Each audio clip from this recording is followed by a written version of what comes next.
Welcome to Wonders and Miracles podcast, where we celebrate miraculous moments in everyday lives. I'm Liza Lawrence. I'm glad to have you join me as we celebrate wonders and miracles together. Okay, so I'm here with Melody from Washington, and she is going to share a miracle story that happened with her son back in 2004. He was 6 years old, driving in a car, and the driver, Melody's cousin, heard a prompting, a voice instructing her to do specific things. So I'm excited to hear the details of this story, and thank you so much for being on, and tell us what happened. Yeah, so me and my husband, and Dallin is his name. At the time, we lived in Portland for a few years. When we moved, we would come back to visit my grandparents and my aunt and her family, my cousins, probably every 4 or 5 months or so. But it got harder the more kids I had.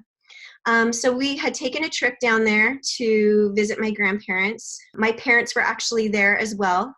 And at the time, we had three boys. Dallin, who was 6.5, Braden, who's 4, and Logan, who was 2. And my husband's like, hey, let's go on a date. We never get out. Let's just, let's go see something, go to a movie, go to dinner. And that's what we did. And we left my 3 boys with my Nana and Grandpa, and my mom and dad were there. And I felt great, like, here we go, like, let's get out.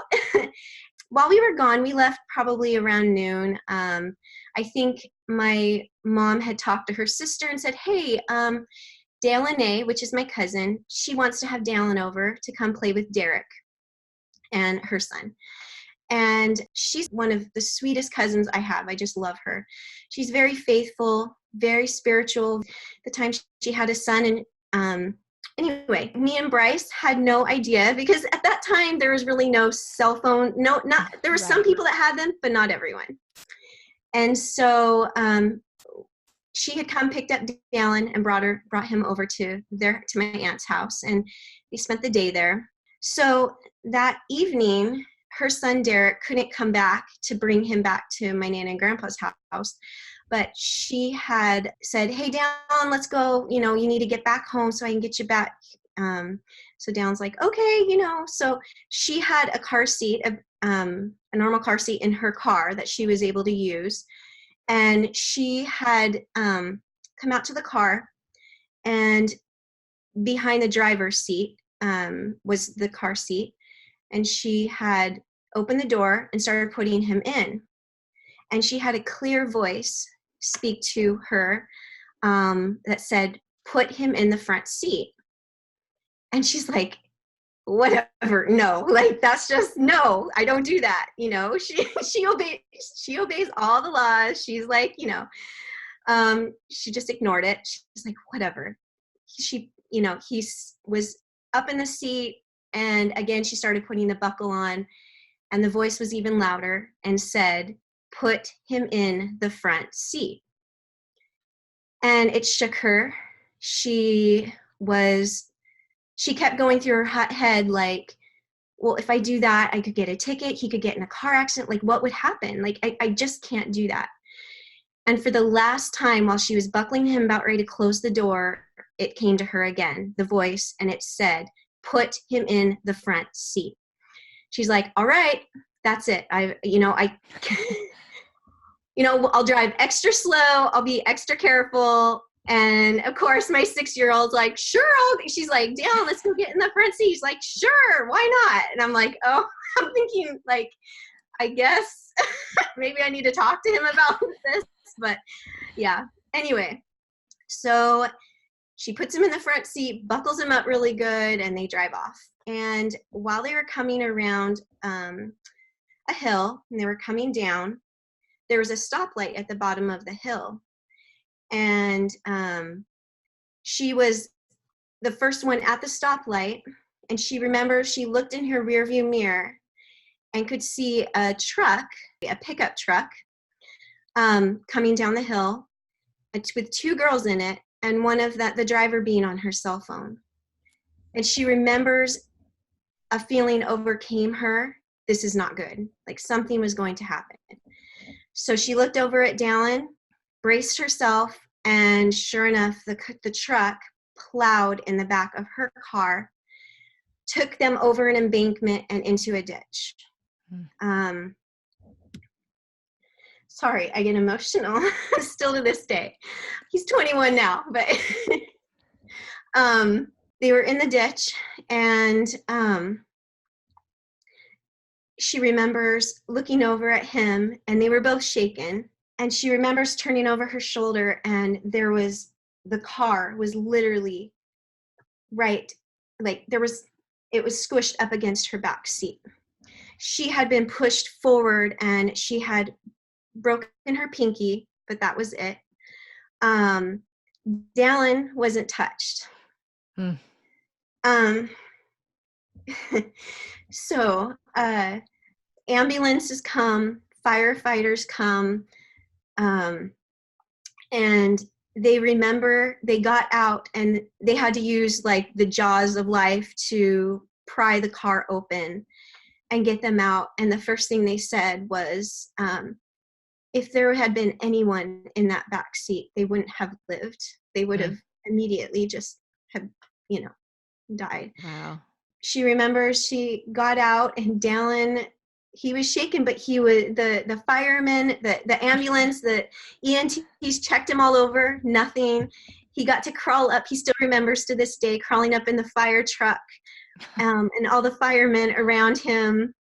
Yeah, he was very blessed that day.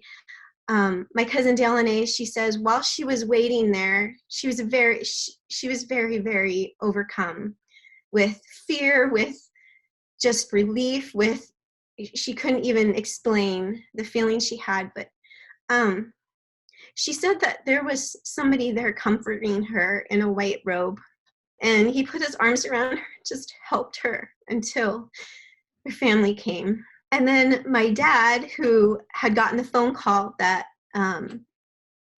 his grandson was in a car accident, that's all he knew. He came down the road, and he could see across the light what had happened in the car, because they had pulled it out. And he knew, like, driving up, he's like, Dallin might be gone. That's it. Like, he was bracing himself, and then he saw him there with the firemen, and he put his arms around him. And that night, me and Bryce got back to my grandparents, and my parents were there, and I still remember walking in, and the solemn, just overcoming feeling in the room. And they said, we need to tell you something that happened. And they first said, Ellen's okay. And I'm like, what happened? After they told me this story, I went in and just held him, and I cried. And I know he's here for a special purpose. I know that he was saved for a special purpose on this earth. And I'm so grateful for my cousin Delaney to be in tune with the Spirit, with the Holy Ghost, to know, to listen to those words and obey those words. Because I'm thinking, would I have done that even as a parent? Right. Right. I know. I think that is so beautiful, because our logical mind would say, no, that's unsafe. That's dangerous. We obey the laws. And as parents, I always called myself a seatbelt Nazi. Like, you get your seatbelts on, and you would question. And so how neat that she had the faith to say, okay, I'll follow this prompting, this idea that seems absurd. And obviously she knew obviously that it was from a divine source, that voice. Otherwise, I don't know that she would have obeyed that. So Absolutely. Yeah. Oh, that's beautiful. And your son has gone on, you said he's gone on to serve a mission for his church. And is he going to school? What else has he done? Yeah. It's funny you say that. When he was a little boy, he's always been very in tune with, there was just something different about him. And I didn't know if it was just because he was my firstborn. I'm like, oh, you're just so special. There was a picture of Jesus hanging in our hall when he was a really little boy. And one of his very first words, he would point to it and say, Jesus, Jesus. And he'd get mad if I kept walking. I'd have to stand there, and he'd just stare into his eyes like he recognized Christ's face. Mm. And to this day, he has that very same picture. But he got home from his mission on Thanksgiving this past year, and he met up with his sweetheart. She's just Emma. She's just the most amazing girl. And they went to school together when they were younger, and she moved away, and they crossed paths on they rode each other on their missions. And as soon as Dallin got home, he kind of knew, I think that was the path he needed to take. And they got married on July 24th in Portland, which is even more, we don't even live in Portland. Right. But they got married in Portland, and Dallin was there. And they have a very special relationship together. And I am so grateful for her. Yeah. He's been a huge blessing to him and my life. Right. That is so beautiful. You mentioned that she sensed a person there in a white robe. Did she mention who she thought that was, or? She didn't say it was Christ. She didn't think it was. He was extremely comforting to her. She said that not even another person there could help her, but this being in this white, surrounded by white, was there to help her. And that's fascinating. Yeah, very fascinating. Anything else you wanted to share or that you learned through this experience?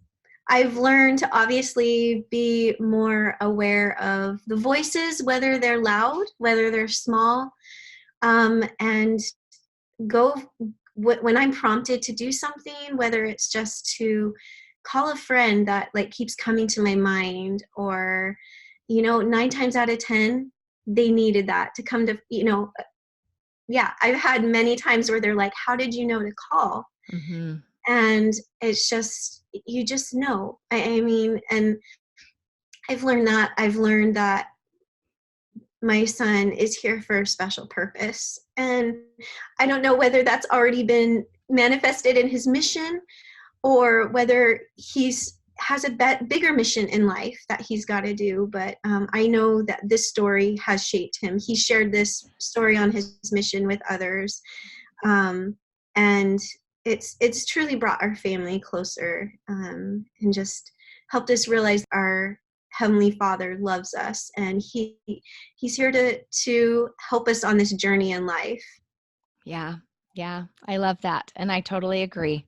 I think that's the truth. I think we all have a reason why we're here, and that the Lord is very aware of us and loves us and is helping us along. So Thank you so much. I appreciate you sharing that. Yeah, thank you.